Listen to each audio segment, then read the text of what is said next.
पचमढ़ी में मुख्यमंत्री शिवराज सिंह कैबिनेट के साथ प्रदेश के विकास और आगामी रणनीति पर मंथन कर रहे हैं। सीएम ने बताया कि प्रदेश के विकास के लिए तकरीबन 48,000 करोड़ रुपए खर्च किए जाएंगे। मुख्यमंत्री तीर्थ दर्शन योजना फिर से शुरू होगी। 18 अप्रैल को पहली ट्रेन काशी विश्वनाथ के लिए जाएगी। बुजुर्गों को सरकार प्लेन से भी तीर्थ दर्शन करवा सकती है। सीएम ने कहा कि 21 अप्रैल से कन्या विवाह योजना फिर से नए स्वरूप में शुरू की जाएगी। आयोजन की राशि 51,000 से बढ़ाकर 55,000 की जा रही है। 2 मई से 11 मई तक लाडली लक्ष्मी उत्सव पूरे प्रदेश में आयोजित किया जाएगा। हर गांव में लाडली लक्ष्मी क्लब गठित किए जाएंगे। मुख्यमंत्री ने कहा कि जून से सीएम राइज स्कूल के भवन बनाए जाएंगे। इसके तहत 350 स्कूलों में शिक्षण कार्य शुरू किया जाएगा। शहरों में 25,000 की आबादी पर एक मुख्यमंत्री क्लिनिक खोला जाएगा। शासकीय स्कूलों में कक्षा 8वीं से आर्टिफिशियल इंटेलिजेंस का पाठ्यक्रम शुरू होगा। अगले महीने सरकार ग्रामीण परिवहन की नीति लाएगी। 1 जून से साइबर तहसील की स्थापना भी की जाएगी। तो देखिए, मंथन से विकास का अमृत कहीं ना कहीं निकलता हुआ नजर आ रहा है, क्योंकि अगले महीने के लिए सरकार ने किस तरीके से प्लान बनाया है उसको लेकर पूरी जानकारी प्रेस कॉन्फ्रेंस के माध्यम से मुख्यमंत्री शिवराज सिंह चौहान ने दी है। 18 अप्रैल को पहली ट्रेन काशी विश्वनाथ के लिए जाएगी। बुजुर्गों को सरकार प्लेन से भी तीर्थ दर्शन करवा सकती है।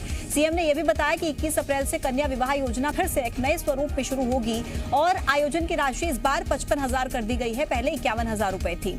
2 मई से लेकर 11 मई तक लाडली लक्ष्मी उत्सव पूरे प्रदेश में आयोजित किया जाएगा। हर गांव में लाडली लक्ष्मी क्लब गठित किए जाएंगे। मुख्यमंत्री ने कहा कि जून से सीएम राइज स्कूल के भवन बनाए जाएंगे। इसके तहत 350 स्कूलों में शिक्षण कार्य शुरू होगा। शहरों में 25,000 की आबादी पर एक मुख्यमंत्री क्लिनिक खोला जाएगा और शासकीय स्कूलों में कक्षा 8वीं से आर्टिफिशियल इंटेलिजेंस का पाठ्यक्रम भी शुरू होगा। अगले महीने सरकार ग्रामीण परिवहन की नीति भी लेकर आएगी। तो ये तमाम घोषणाएं मुख्यमंत्री शिवराज सिंह चौहान की तरफ से की गई हैं। योजना फिर से प्रारंभ की जा रही है। 18 अप्रैल को पहली ट्रेन काशी विश्वनाथ के लिए जाएगी। वहां संत रविदास जी महाराज के भी दर्शन होंगे, संत कबीरदास जी के भी दर्शन करेंगे। 21 अप्रैल से कन्या विवाह फिर से प्रारंभ किए जाएंगे। नए स्वरूप में प्रारंभ किए जाएंगे। पहले 2 विभाग अलग अलग योजना के लिए राशि देते थे, अब उसको एकीकृत कर रहे हैं। आयोजन की जो राशि थी वो थी 51,000। 6,000 रुपए बढ़ा के उसको 55,000 रुपए किया जा रहा है। अब लाडली लक्ष्मी योजना का दूसरा, उसके साथ और कुछ चीजें हम जोड़ रहे हैं। लाडली लक्ष्मी 2 उसका शुभारंभ 2 मई को कर रहे हैं। 2 मई को हर साल लाडली लक्ष्मी दिवस मनाया जाएगा और 2 मई से लगा के 11 मई तक लाडली लक्ष्मी उत्सव पूरे प्रदेश में आयोजित किया जाएगा।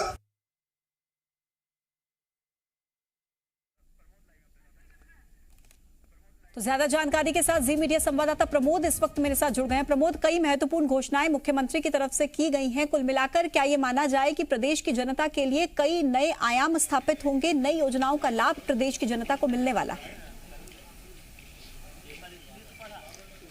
देखिए, 2 दिन से, यानी आज दूसरा दिन है और अभी 2 दिन पूरे नहीं हुए जो चिंतन मंथन चल रहा था, उनमें यह तय किया गया है कि सरकार की बड़ी और फ्लैगशिप योजनाओं को रीसफल करके अब लागू किया जाएगा।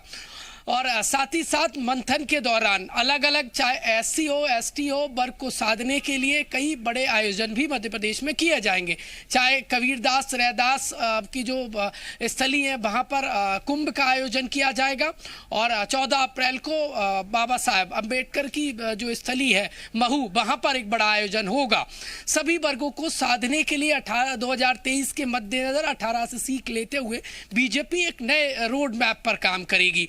देखिए, सीएम शिवराज सिंह चौहान कुछ देर पहले मीडिया के सामने आए थे और 2 दिन से यानी का जो मंथन है, जो अभी पूरे 2 दिन नहीं हुए हैं, अब तक जो सरकार ने योजना बनाई है उनके बारे में जानकारी दी। एक बार आपको बता देता हूं, सीएम शिवराज सिंह चौहान ने जो ऐलान किया है, सबसे महत्वपूर्ण तो यह है कि मुख्यमंत्री ने कहा है कि तीर्थ दर्शन योजना अप्रैल माह यानी अगले माह अप्रैल 18 अप्रैल से ये शुरू की जाएगी और शुरुआत में 2 से 3 ट्रेनें जाएंगी और पहली जो ट्रेन जाएगी तीर्थ दर्शन के लिए उसमें पूरी सरकार जाएगी। जो कैबिनेट यहाँ मंथन कर रही है वो तीर्थ दर्शन के लिए जाएगी।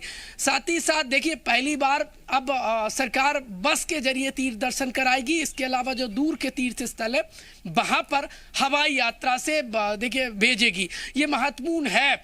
और इसके अलावा देखिए दूसरी है वो सीएम कन्यादान योजना है। पिछले 3 साल से ये कन्यादान योजना उस तरीके से लागू नहीं हो पाई। पहले सरकार चली गई 18 में, इसके बाद कोविड। अब ये 21 अप्रैल से फिर से एमपी में जोर शोर से सीएम कन्यादान योजना लागू की जाएगी। अब तक 51,000 रुपए योजना के तहत कन्यादान में दिए जाते थे, अब वो बढ़ाकर 55,000 कर दिए गए हैं। देखिए अब तक कन्यादान जो मुख्यमंत्री कन्यादान योजना है उसका संचालन 2 विभाग करते थे, अब एक विभाग के हाथ में बागडोर दी गई है। सामाजिक न्याय विभाग इसका संचालन करेगा। लाडली लक्ष्मी योजना सीएम शिवराज सिंह चौहान की फ्लैगशिप और ड्रीम प्रोजेक्ट जो है वो लाडली लक्ष्मी है। एमपी में 43 लाख से ज्यादा लाडली लक्ष्मी बेटियां हैं और अब वो बेटियां बड़ी हो गई हैं। सीएम शिवराज सिंह चौहान ने कहा है कि उन्हें देखिए अलग अलग कोर्स के लिए, कौशल विकास के लिए ट्रेंड किया जाएगा। इसके अलावा 2 मई को एमपी में एक लाडली लक्ष्मी उत्सव मनाया जाएगा। ये 2 अप्रैल से 11 अप्रैल तक एमपी में आयोजन चलेंगे और हर गांव में देखिए लाडली क्लब बनेंगे। ये महत्वपूर्ण फैसला लिया। राशन वितरण जो यूपी में फायदा मिला, अब एमपी में भी एक बड़ा वर्ग है जो राशन लेता है, उसे राशन देखिए ठीक तरीके से मिले, ये सुनिश्चित किया जा रहा है। इसको लेकर एक अलग कमेटी भी बनाई गई है जो और तैयारी करेगी राशन वितरण को लेकर।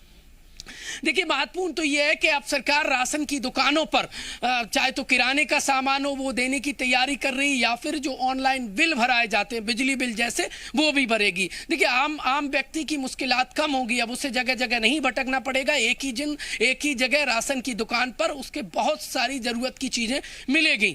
और 7 अप्रैल को एमपी में अन्न उत्सव मनाया जाएगा। सीएम राइज स्कूल सीएम का ड्रीम प्रोजेक्ट है। एमपी के जो आर्थिक रूप से कमजोर वर्ग के जो परिवार हैं उनके बच्चों का, नौनिहालों का भविष्य बेहतर और उज्जवल बने, इसको लेकर कुल मिलाकर ये मंथन जो हुआ है पचमढ़ी में उससे आमजन को फायदा पहुंचेगा। कई ऐसी नई योजनाएं शुरू होंगी जिसका लाभ जो है वो प्रदेश की जनता तक मिलेगा। बहुत शुक्रिया आपका प्रमोद, अपडेट्स हम तक पहुंचाने